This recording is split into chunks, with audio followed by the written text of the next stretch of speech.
নমস্কাৰ বন্ধুসকল, মই আছোঁ এতিয়া কৰ্ণাটক ৰাজ্যৰ বেংগালুৰ স্থিত বেংগালুৰ পেলেচত।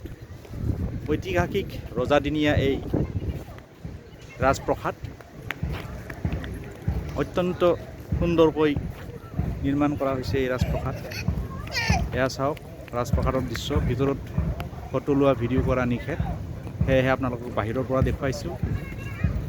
অত্যন্ত সুন্দৰ আৰু খুব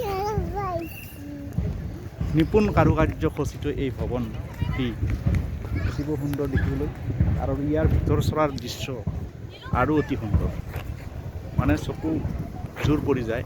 আৰু দেখিবলগীয়া বহুত আছে। যদি আপোনালোকে কেতিয়াবা বেংগালুৰুলৈ আহে, এই ভৱনখন নিশ্চয় আপোনালোকে চাব, দেখিব পাৰিব।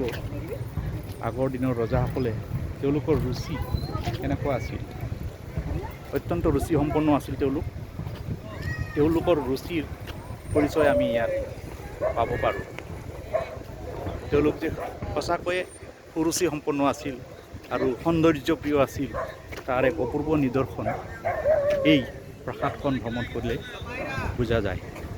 দেশ বিদেশৰ হাজাৰ হাজাৰ পৰ্যটক প্ৰতিদিনেই এই ভৱনখন